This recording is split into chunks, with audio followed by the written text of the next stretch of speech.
Hello, this is Steve. I'm an English teacher who makes videos of classes that I'm already teaching in school and in private classes. And this week I was going through with my students how to write the essay, a B2-C1 essay, focusing on coming up with relevant ideas. I often think it's unfair that they make you do this in the exam. I just want to speak English. I don't want to have ideas. Having ideas is really difficult. Like, some people go through life without ever having any ideas. Unfortunately, you do have to have ideas because that's the content that they're going to test you on to make sure you speak English, to express typical ideas. So anyway, let's get into it. What I did in this class was we watched 5 minutes of this Magnus Mitdbo video about this guy owed something who has an incredible grip strength. Go and watch this video if you want. Search for Magnus grip strength 73-year-old. Great video, as Magnus's videos always are. And then I made some questions on it just to introduce the class. It's an interesting, fun video. And then this is going to give us the topic for the class, basically, because we're going to imagine that you've got a B2 or C1 question, basically the same, which goes something like: you have been discussing health and fitness in your English class. Your teacher has asked you to write an essay about how elderly people can stay healthy. Write about ideas. And obviously they give you two and you have to add your own, but they just give you one word. You have to understand what it means. You have to think, what is the typical thing I'm expected to say about this idea? And that is the activity that we are doing today. We are thinking of what is the relevant typical idea for this topic. Obviously the topic will be different, but for this topic, what would you expect people to write about? Why do we need to do this? Because sometimes your first idea isn't your best. You need to take a minute to think, what is a relevant answer here? If my answer was, elderly people can stay healthy by eating lots and lots of rice. This is important because, what? I mean, the English is correct. By eating rice, very nice. Preposition, ing, the great English, just doesn't make much sense. It's a bad idea. Throw it away, get a better one, get a more typical one. And as you can see, C1 is going to be the same, but you have 3 ideas. You only talk about 2 of them and you say which is more important. But you still need to develop these 2 ideas. Think of the typical things you're expected to say about each idea. Let's get into this a bit more detail to see what I mean by playing a game. By playing Family Fortunes, or whatever it's called in whatever country you are from. Family Fortunes is a TV show that tests this skill. There's 2 families who have to answer questions, but there's no correct answer. There's a top answer, which is the most common answer when they asked 100 people something on this topic. For example, imagine that I asked 100 people to name a way elderly people can stay healthy. What do you think most people would say? What's the typical answers? Now, this is a really interesting way of doing this, because in the Cambridge exam, if you can write the typical expected thing, you are probably going to do better because it's going to be a clearer answer. You're expressing the typical things that they expect you to hear. It's easier to read. You're using typical vocabulary and expressions. So you want to aim for these top typical answers. So what do you think? What I did in class was gave everyone a minute to stop, to think of some typical ideas, then take your answers, and we'll see if it was one of your typical answers. Typical answers such as, I'm going to show the answers now if you want to pause the video and try and get 3 of your own and see how many points you can get, such as reading, of course, mental health. Reading keeps your brain sharp, keeps you active. Caring for grandkids, that's good, isn't it? Running around with the grandkids. Exercise in the park on the typical machines, which helps your joints and helps flexibility, and maybe you can talk to other people and get out in the fresh air. You see what I'm doing? You see how I've got my idea and I'm developing the typical examples, opinions, consequences, counter examples for each point. Oh, that's a good one. Crosswords and Sudokus, similar to reading, I'm thinking about mental health. Crosswords and Sudokus, that's a typical thing that is recommended for elderly people. Swimming, because it's good for your whole body, it's not too intense. Again, it's something that gets you out of the house, so it's healthy. And the top answer, of course, was walking. And it's cheap, and again, you can be outside, and anyone can do it, and you can make it part of your daily routine. And here's my little paragraph. That's the point of this, is that when you see an idea like this, you're thinking, how can I develop this? Answering the question by giving more details and keeping it all relevant.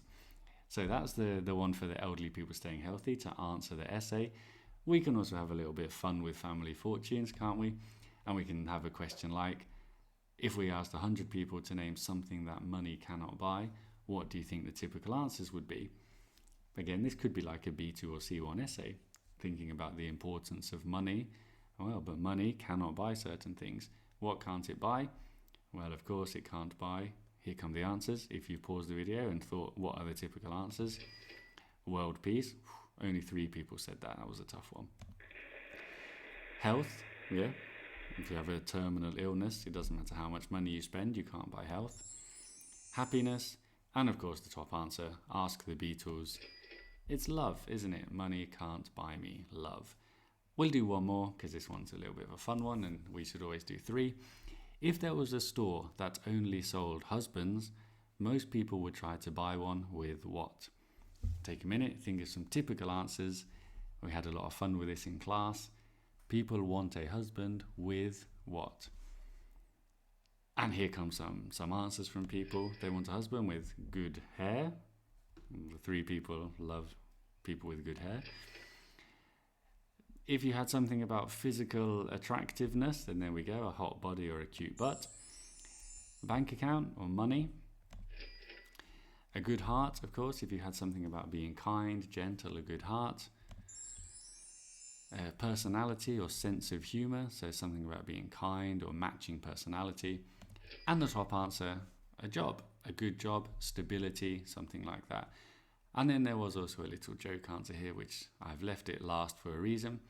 If there was a store that sold husbands, people would try to buy a husband with a warranty or a guarantee. 14 people are very funny. Isn't that a good little joke? So there we go.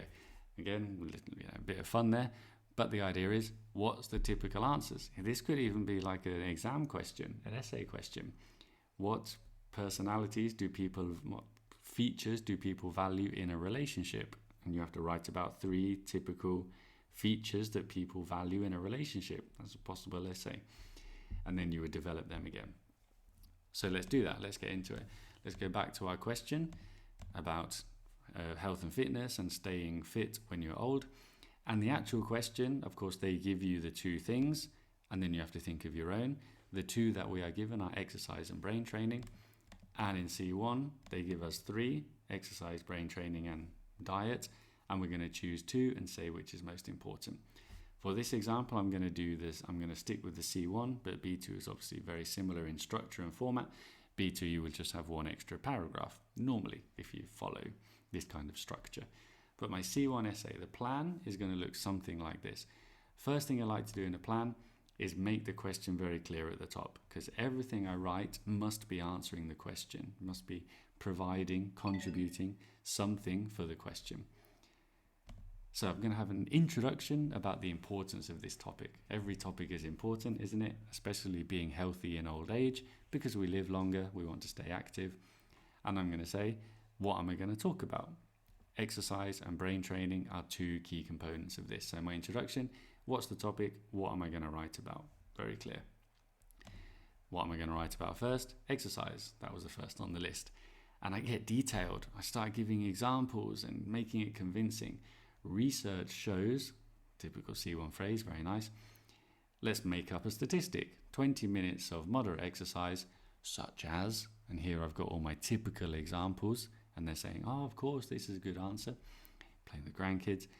Can add 5 years of life expectancy. Ooh, so this is staying healthy, isn't it? This is the very definition of staying healthy, because you are living longer, and if you are alive, I guess you are healthy. What's more, it allows independence and happiness, because you can go outside and you can still meet people, and this is a clear answer to the question that you are healthy by doing exercise, which is the point of the question. Similarly, this is the same idea, isn't it? We've gone from physical to mental health. So similarly, the brain is a muscle that must be worked out. That's a nice expression. So I wrote it in my plan to make sure I use it. Nice passive expression, isn't it? How? Crosswords, Sudokus, reading, keeps the mind sharp. Very nice. So I've got my example again. and I've got a good expression that explains how it answers the question again. In conclusion, which one is more important? I'm doing the old trick of you can't separate them. They complement each other. They're both crucial, especially elderly people. Lovely. So that's my plan, and that is the plan that I wrote, and that really helped me write a very good essay, which you'll see now.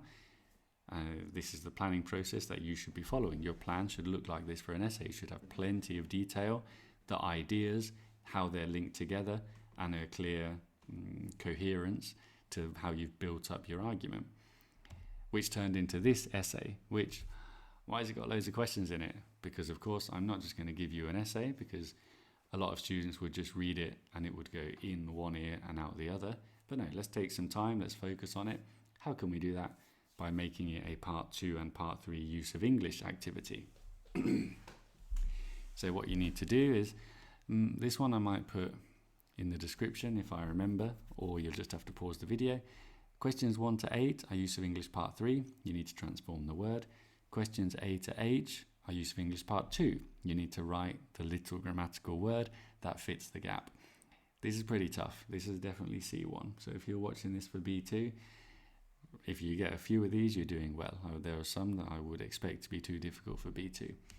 But, we're going to make them difficult, because if you don't know them, then you're learning something. So take a minute, try and complete this. And as you are trying to do the grammar answers, hopefully you are reading and understanding and appreciating what makes this a good essay. As we can see, it comes directly from the plan, so keep the plan in your mind. What makes this a good essay? I'm going to go through the answers to the use of English questions so we can see the complete essay, and I'm going to explain them, of course. Number 1 is increasingly. It's increasingly important. Typical expression, adverb, adjective. How important? Increasingly important. A is to the fullest, like to the maximum. You live something to the fullest, to the maximum. B, 2 key components are, there's 2 of them, they are these things.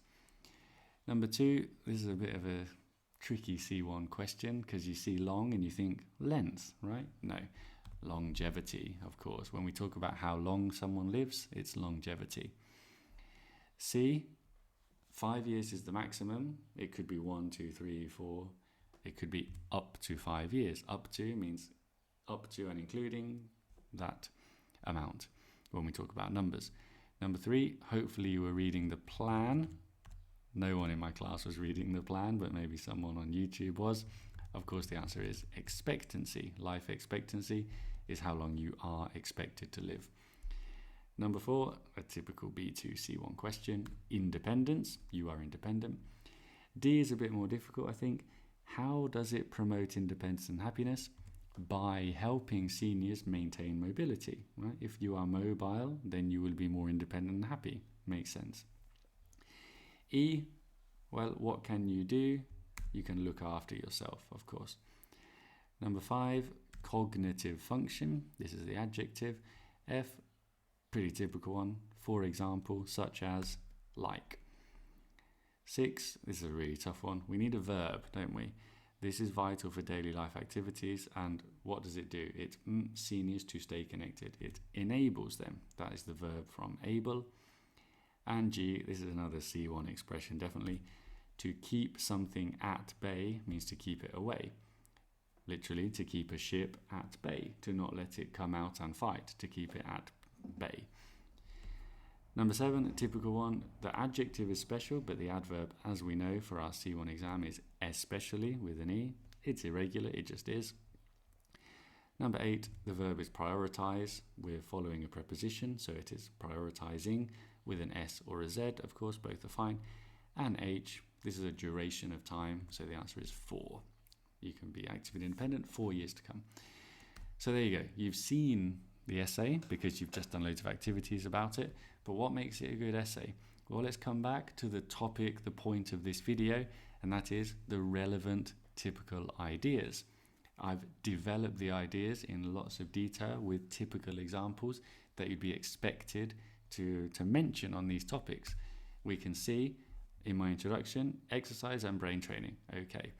And I'm talking about regular exercise, moderate exercise, physical activity, functional ability, being able to. These are all examples of exercise, and you can see every sentence is answering the question. It's all about how exercise keeps you healthy. Full of example, all relevant. Then the same for brain training, reading, brain, mental stimulation, focus, memory. All of these words are related to the question. Brain training, again, is just constantly relevant and clear. And then my conclusion, physical and mental health, exercise and brain training, they contribute to maintaining health. It's super, super clear. So that's what makes it a good essay. Now it's going to be your turn. Here's another question that I've made that you can write the answer to and send it to Santa Claus at Santa Claus North Pole, and maybe he will answer it for you. It's a similar topic but slightly different. This one is about how elderly people can contribute to society, and you're expected to write about the family, economy, and at B2 your own idea, and at C1 potentially wisdom. Now when I wrote this, there were some typical ideas that I was thinking of that I would hope you would also be able to match. These are not the correct ideas, but I think they are the easiest thing to write about, and that is in terms of family. I mean, pause the video if you don't want to hear, if you want to try and write it yourself without my typical ideas. But writing about the family, I would be expecting people to write about how elderly people can help with childcare, because both parents are often working, and elderly people can create strong bonds with young children. They have raised their own children in the past, so they know how to do it. You see, I'm developing the idea. This has become a whole paragraph just with the typical ideas associated with this topic. In terms of the economy, old people have loads of money, don't they? Because they've got nice big pensions, they've worked all their life, they can go and eat out in restaurants, they can go on holiday. They're contributing to the economy by ensuring that money flows, circulates to different areas of the economy. So the point there, they spend money, they contribute to the economy, and you can give lots of examples of that. And then finally, when we talk about wisdom, I guess the obvious point is that elderly people have lived through lots of different and difficult experiences, as almost everyone in life has, and they can share this with younger people. And then again, give examples. Give an example of how your grandfather fought in the war, and this taught him and you the mental fortitude and the gratitude of everyday life, and give me some examples, okay? Develop that paragraph and write your essay and make it a good one. Make it a good one with clear, typical ideas. That's the point of this video. Last thing I did in class to make it a bit fun, let's finish on a nice note. Imagine being old and being retired and spending all day gardening, reading, swimming, maybe not playing golf, that's not my favorite, but holidays every 2-3 months. So we've got a speaking part 3 where you can talk together in pairs, some typical activities that elderly people do when they're retired, talk together about why elderly people like to do these activities when they're retired. And you can do your speaking question there to finish the lesson on a nice, fun note. Right, that's all for that. Hope that was useful. See you next time.